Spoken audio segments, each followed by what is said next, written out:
wabarakatuh. Alhamdulillahirrabbilalamin. Wassalatu wassalamu ala asrofil anbiya wal mursalin wa ala alihi washabihi ajma'in amma ba'du. Perkenalkan, nama saya Rafli Firdaus. Saya mahasiswa dari Ilmu Pendidikan Agama Islam Universitas Pendidikan Indonesia. Kali ini akan sedikit menjelaskan mengenai tafsir Tarbawi. Saya di sini akan sedikit menjelaskan mengenai pengertian dari tafsir Tarbawi. Nah, saya akan menjawab pertanyaan yang pertama, yaitu apa sih tafsir Tarbawi? Apa yang saya ketahui mengenai tafsir Tarbawi? Kata tafsir Tarbawi ini berasal dari dua kata, yaitu kata tafsir dan juga kata Tarbawi.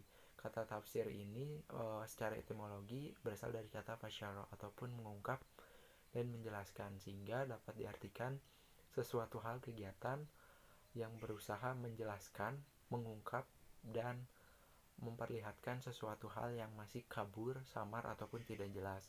Sedangkan kata Tarbawi itu secara etimologi berasal dari kata istiqo ataupun biasa diartikan sebagai kata tarbiyah. Tarbiyah ini diartikan juga sebagai kata pendidikan.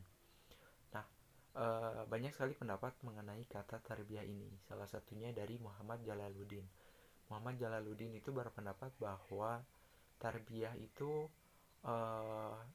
sesuatu hal, penyampaian sesuatu sehingga dapat bersifat sempurna secara sedikit demi sedikit ataupun tahap demi tahap. Sedangkan menurut Mustafa Al-Gulaini menjelaskan bahwa kata tarbiyah ini memiliki arti penanaman nilai etika kepada anak-anak melalui nasihat dan juga petunjuk dari Al-Quran.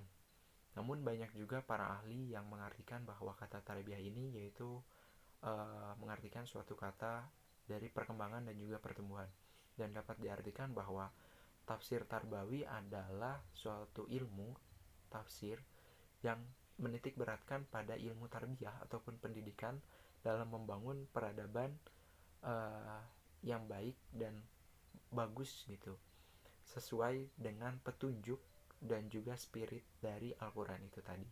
Mungkin itu saja.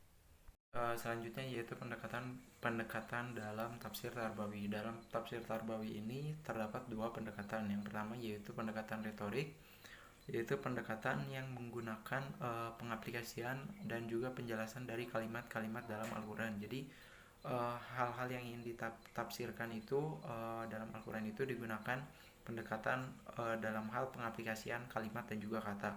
Lalu ada juga pendekatan pedagogik, khususnya yaitu pedagogik spiritual, yaitu pendekatan yang menggunakan teori-teori pedagogik, khususnya itu tadi gitu, pendekatan pedagogik spiritual. Selanjutnya yaitu pertanyaan yang ketiga, yaitu apa saja sih metode yang digunakan dalam tafsir Tarbawi. Dalam tafsir Tarbawi itu yang digunakan ada dua metode, yaitu yang pertama ada tafsir tahlili. Tafsir tahlil ini merupakan suatu metode tafsir yaitu menganalisa dan menjelaskan ayat-ayat Al-Quran secara keseluruhan, secara analisis dan juga komprehensif, yaitu dengan cara salah satunya memperhatikan bacaan ayat, lalu ilmu nahwu syarabnya, lalu ada asbabun nuzul, dan ada misalkan hikmah dari Al-Qurannya gitu secara secara tematik gitu. Jadi secara rinci gitu, ibaratnya menjelaskan secara rinci dan juga komprehensif. Lalu metode yang kedua yaitu ada metode tafsir maudhu'i.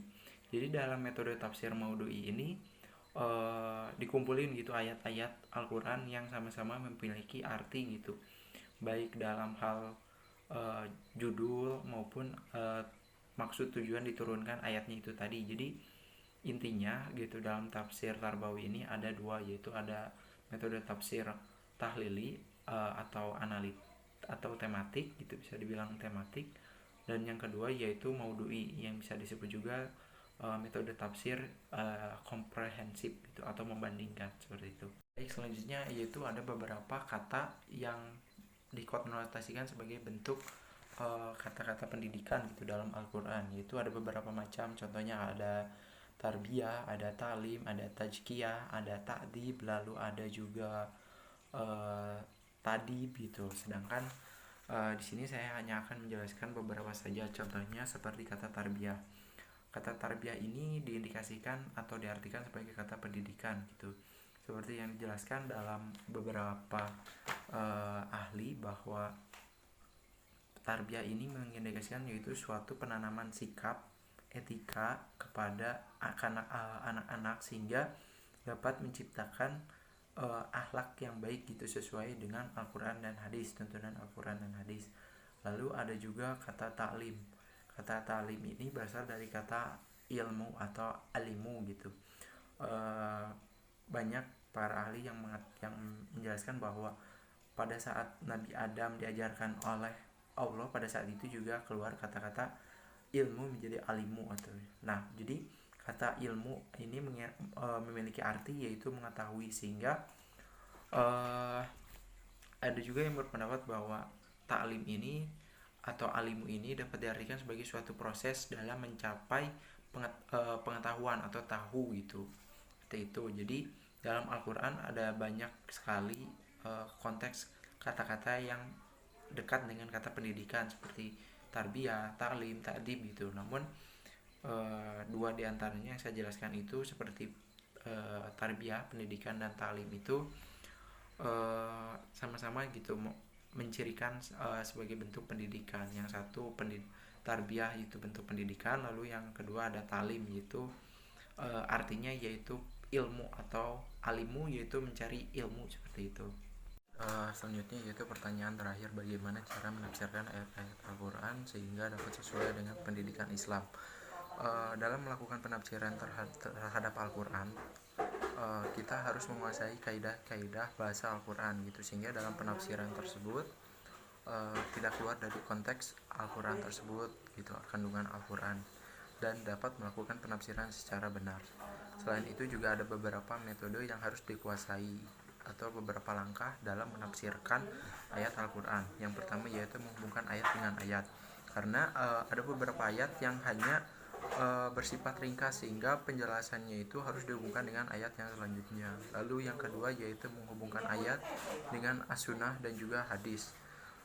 Di sini yaitu apabila seorang dari kita tidak mendapatkan keterangan dalam Al-Quran ataupun dalam ayat lain gitu, sehingga kita hendaknya mencari dalam as-sunnah dan juga hadis.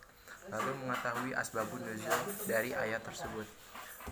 Sudah pastinya gitu kita harus tahu gitu kenapa ayat ini diturunkan, sehingga kita juga tahu gitu maksud dari ayat tersebut.